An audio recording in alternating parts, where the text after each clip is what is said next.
All right, CrunchBites, back again. Chris Holden here with John Jones, I as thought, often. Our next question comes from Ty Robinson. He's been promoted recently to a leadership type management position because of a technical ability or seniority within the company, but has no real leadership experience. How can he quickly ramp that up in a short amount of time? Do you want me to start, or you? I'll let you start on this one. Well, I don't know. Go ahead, John. No, just kidding. Um, Shortest crunch bite ever. it's a lot of this is something kind of need to be prepared for in general. As you're coming up and getting into more senior positions, I think you should be a bit more of a mentoring type position. Maybe not leadership, management, but you should just be helping the guys around you, and that can help a lot. Though you got to be careful. I've actually had leads before be intimidated by the fact that I talked to the guys every day just to see what they were up to, just to keep up with the team. But that's a subtle risk. That was a very small time situation. Normally, people will smile upon that tactic of just getting around and talking to the guys. If you get more accustomed to it on your way to the position. Obviously, this is a little bit uh, hindsight's 2020, a bit of a response, but you got to kind of think about that thing as a possible future opportunity. And wouldn't you say most artists would have like that whole goal of being an art director someday? I'd say so. More often than not, that does seem to be an aspiration. So yeah, so you have to kind of be prepared to direct people. So talking is a skill. Communication, muy importante, señor. What do you got Oh, there, John? I'm in total agreement. Yeah, just start communicating, start talking to people, learn how to communicate, and understand that politics are going to happen, and the better you can roll with it and learn how to deal with it without losing your soul, the better off you'll be. Denying that that kind of thing is going to be there is going to be ultimately ruinous to your health. In by politics, I don't always mean just like the extreme like I'm trying to get you fired kind of thing. It's not always negative, but yeah. Yeah, I mean it can even be something as simple as just like okay, well some people well the kind of things you have to deal with, like some people only like being talked to in certain ways. You can only get them like when they're at their best, like in the morning, uh, or just have to learn how to deal with like with their style, or find out someone's technically in charge of something, but the person that actually does all the work is somebody else that's technically junior to them, even though they wield more influence. Just understanding the effective organizational hierarchy and the actual hierarchy, who really talks to who and who reports to who and who does what. Just getting to know that and respecting both levels is going to be a big mental and organizational challenge. But ultimately, you need to be talking to people constantly communicating, especially people that are at and above your level. And I think the mentorship goes both ways. I think getting promoted straight out of being an artist into a more senior slash lead role is a perfect opportunity for you to be a bridge between everybody at the level you're at before and where you are now, and the people above you that you now report to. Like you can be like that mouthpiece and that go-between, and you can find a mentor within that organization, just like someone to go out to lunch with every week or two, someone to just sort of talk to frank, like, hey, I've never dealt with this kind of thing before. Like, do you have any advice, or what have you done in the past, or just someone that you can talk to honestly, that's like senior to you, that's kind of been through those waters. Try and find someone like that as quickly as possible, but just be cool and casual about it. Just do just approach everything from the standpoint of I got a new thing to learn how to do, and I'm going to learn everything I can and how to do it. Like you're not angling for really anything other than knowledge and being better at what you're doing. And as Um, someone coming up from a technical ability, documentation is going to be a huge bonus for you because you can document your technical skills or just like what you know. Because there's been times where at one point I got promoted to a lead at a company, and I was quite surprised to find out that there was a lot of documentation about very specific, like if you know Photoshop, levels that you work in and color palettes and things like that. And my first response to the lead above me was, why isn't this distributed to every artist? If it seemed ridiculous, so I immediately just gave it to everybody. I'm like, here's the technical specifications, but it wasn't really that necessary for most of the guys, just because they got it. If you just get it, as in know how to paint or whatever for the project, then you don't have to worry about those technical things. However, just having that knowledge of the standards is so important. So yeah, document everything. If you do something, just if you figure out something new, document it. Again, just another quick anecdote. There was a time where I had to make a bunch of banners for Warhammer, and I had never really done any animation, but I learned how to set up all the animations so the banners do a nice little wave through the air or whatever crap. But I documented the whole process, and everybody was so happy because it was like, oh, I never really animated anything. It's just documentation makes you look like a pro player. Makes you, people love that. Oh, absolutely. It's a great way, as you get into the leadership positions. In my experience, I've always gotten the opportunity and the leeway to sort of learn somewhat at my own pace, but have a little bit more leeway than I used to be able to make changes and to be able to do stuff like that. Like, oh, okay, well, documentation needs done. I'm just going to do that now. And like the higher up you go, in a weird way, you get more powerful organizationally, but the more senior you are, the more people rely on you, the more you are a support role. The higher you are, in a weird way, the more subservient you are to absolutely everybody else, to the point where, helping support other people and help them get stuff done is going to be more of your job than actually sitting down and doing your job the way that it used to be. Yeah, that makes a lot of sense. But it used to. Like, your job in many cases is removing blockers and fixing things and making sure everybody else has what they need to keep going. You're the medic to everyone else's heavy. And the higher you go, the more it's just going to be like that. It's very strange. It's a lifelong struggle, I think, for anybody that's grown into a position of leadership like that. But just thinking of it in those terms, had I known that a few years ago, probably would have made the last few years a little bit easier on me.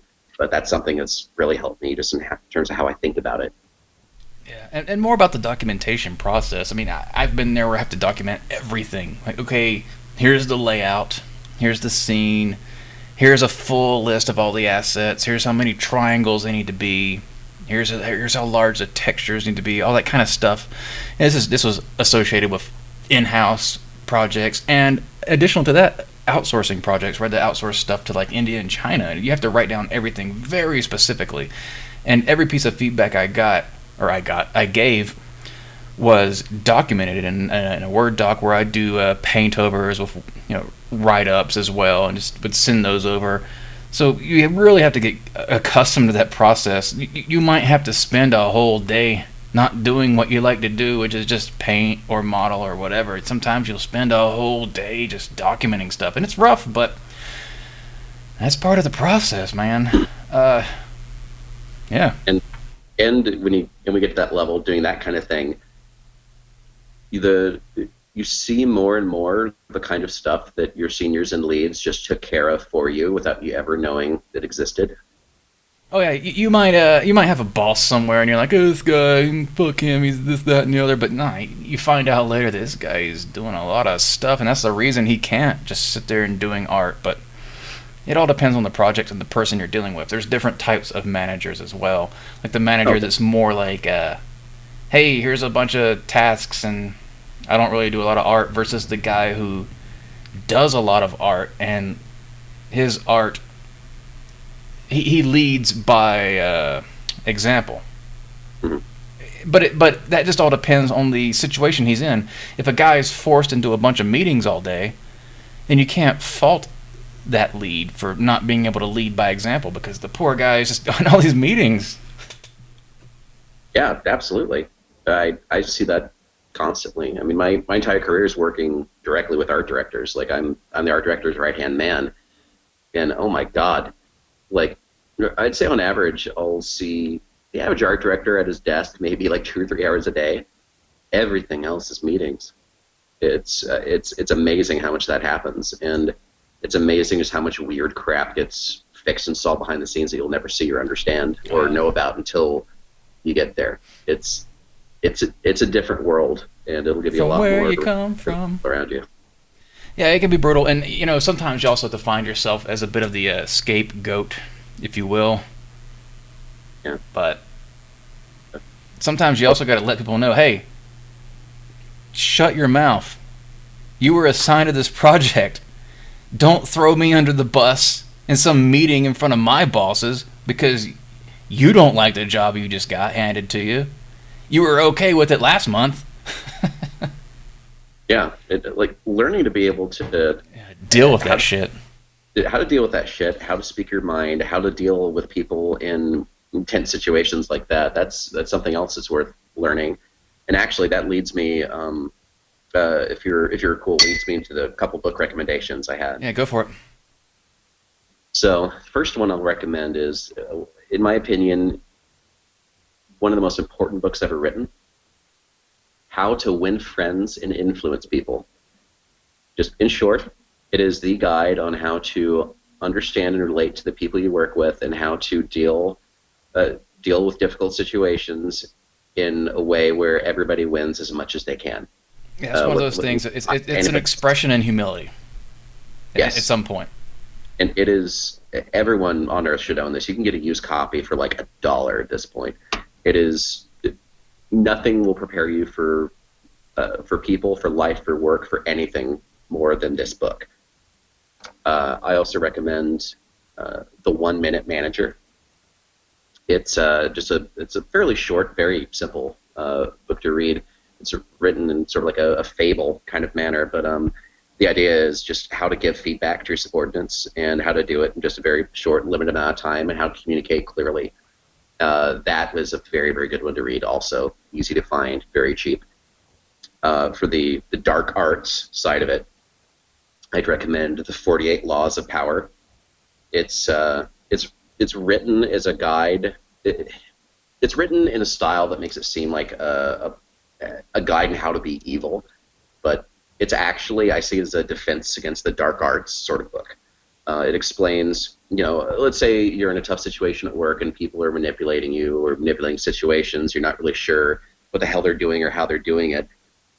This book will break down a wide variety of motivations of people that are just trying to achieve power over others, and it gives you ideas for understanding it, how to deal with it. And it's just a cool history book in general, like learning about Hannibal, Napoleon, like Machiavelli, Ivan the Terrible, all sorts of really cool historical figures, like doing badass like political and like war machinations and stuff. It's a good read, but it'll help you understand how bad shit around you could potentially get, and how to deal with it and how to think about it. Those Right. three books. Like The Art of War and The War of Art. Aha. Both are great. And what's this other book you like? The Art of Seduction? I was wondering whether to mention that one. I don't even know. I haven't seen it. It's written by the same guys at 48 Laws of Power, and it sounds like a pickup artist's guide, which probably could be if taken literally. But ultimately, it's a guide to how to understand people's needs and how to be charismatic, how to be persuasive, and how to win people to your view and your way of thinking. And it's just a really interesting way of understanding the world and understanding why people react certain ways to the way people present themselves. Those two books have helped me understand more about human nature than almost anything else I've ever read. Kind of like that it factor that is charisma and having like people that can be attached to your emotional responses. Yes, exactly. And it breaks it down so simply. Yeah, so those 4 books: 1 Minute Manager, How to Win Friends and Influence People, The 48 Laws of Power, and The Art of Seduction. Great reads, and I think those 4 books have helped me more with management in my career than anything else I've ever read. Well, cool. I think we can probably wrap it up with that. I was going to throw out just one last thing. When you become a lead, you probably make a little bit more money. Buy them lunch sometime. That's a huge morale builder, especially in when you're in a bad situation. Just buy the guys lunch.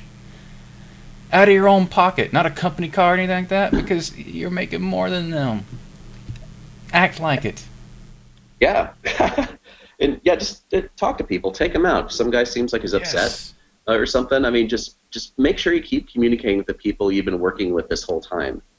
Like you're not, it's not us versus them. It's all of us together. Especially if you're And crunching hard. You take care of your guys, they'll work so much more for you. They'll be like, abs- oh, they'll be almost upset sometimes. Like, oh, I should be paying for this. No, no, no. This is for you. You've been working hard. yeah, just let them know that you see it and you understand it. Just give good feedback. It's like the 1 minute manager. It doesn't have to take a long time, but just little things like that, just acknowledgement. It's huge. And take them out to lunch, just getting them out of the office, out of the stress zone, into like a relatively safe. A real life talking situation. Yeah. Oh, No, cool. I think it's perfect. Yeah. So let's wrap that up. For CrunchBites, I'm Chris Holden, and that's John Jones. Thanks for listening.